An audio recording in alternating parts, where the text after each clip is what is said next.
Es muy difícil hacer recomendaciones generalizadas porque lo más importante para cada persona es hacer la inversión que más se adecua a su perfil. No todo el mundo tiene la misma capacidad de asunción de riesgos, no todo el mundo tiene lo que nosotros llamamos el umbral del sueño, es decir, hasta qué cantidad de caída en la valoración de su patrimonio es capaz de soportar durmiendo sin vender en el peor momento, y por tanto dar recomendaciones generalizadas es muy complicado. Dicho esto, sí que es cierto que estamos en una situación absolutamente inédita en la que los tipos de interés llevan en negativo 10 años, con la inflación en el 10%, todavía siguen los tipos del Banco Central Europeo en negativo, aunque previsiblemente a final de año dejarán de estar en negativo, y por tanto la rentabilidad que se puede obtener descontada la inflación es muy negativa, porque la inflación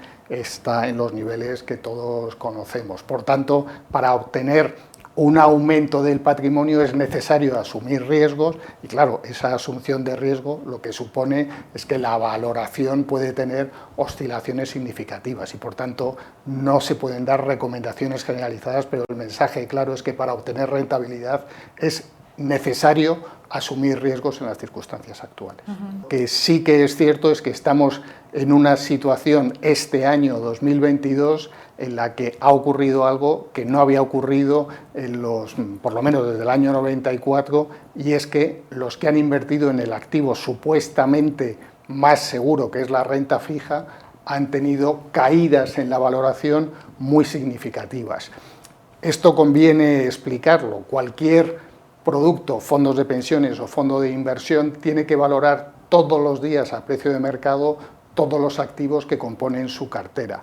Y cuando suben los tipos de interés, los bonos que estaban vivos valen menos. Y esto es lo que ha hecho que haya habido caídas muy significativas. Por dar algunos datos, desde principio de año hasta mitad de junio, un bono español emitido por el Tesoro a 10 años ha tenido una caída del 19,5%. Un bono de 5 años emitido por el Tesoro ha tenido una caída de más del 10%, y uno de solo 2 años, que se supone que es muy conservador, ha tenido caídas hasta del 4,5%. Aquí lo que hay que decir es que esas son caídas de valoración, pero si el bono se mantiene hasta el vencimiento, no va a haber ninguna pérdida. El problema es si alguien, por esta caída en la valoración, materializa la pérdida, y entonces esa pérdida sí que ya es real. Y se puede hablar de, ¿manejáis alguna rentabilidad, ¿no? Un porcentaje que se pueda cumplir a corto plazo? Lo que sí que es cierto es que el Banco Central Europeo necesariamente va a tener que subir los tipos de interés, y hay que distinguir los tipos de interés que maneja el Banco Central Europeo y los tipos de interés de los bonos a medio y largo plazo. Es cierto que hasta el 30 de junio de este año el principal comprador de los bonos del Estado español o del Estado italiano o del Estado francés era el Banco Central Europeo, que ha dejado de comprar bonos. Y el Banco Central Europeo es el único comprador de bonos que no le importa la rentabilidad, sino que debido a los programas que ha aprobado tiene que comprar los bonos sí o sí. Una vez que desaparece ese comprador, el resto de compradores, que son inversores generalmente institucionales, sí que piden una rentabilidad, y eso es lo que ha hecho que los tipos de interés de los bonos a medio y largo plazo hayan subido. No es de esperar que esta caída que he comentado, que se ha producido de principio de año hasta ahora, se vaya a producir a futuro. Es más, ahora sí que ya hay bonos que ofrecen una rentabilidad que no han ofrecido en los últimos 10 años. Algo que es bastante desconocido es que lo mismo que los fondos de inversión son traspasables de un fondo a otro de la misma gestora o de distintas gestoras, incluso de gestoras internacionales, sin crear ninguna contingencia fiscal, o sea, conservando la antigüedad fiscal, con los planes de pensiones se puede hacer exactamente igual.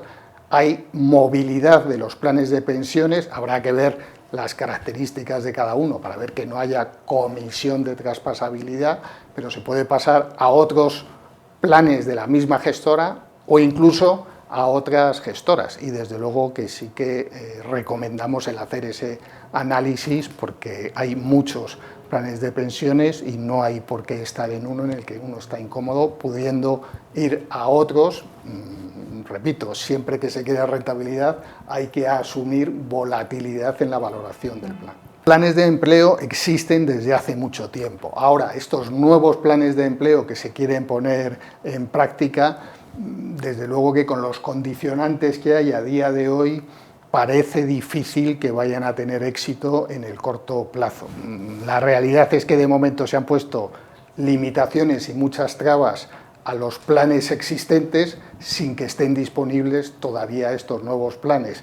Y esto lo que tiene que llevar como conclusión a las personas que están pensando en la jubilación es, si no pueden ahorrar en planes de pensiones toda la cantidad que desean, pues tendrán que buscar otros vehículos, pero no deben dejar de ahorrar. Porque decíamos que ya existían, pero al final era un porcentaje muy pequeño, ¿no? Los futuros pensionistas o jubilados que tienen un plan de empleo alternativo. ¿Y los planes, qué opináis de los planes de pensiones paneuropeos?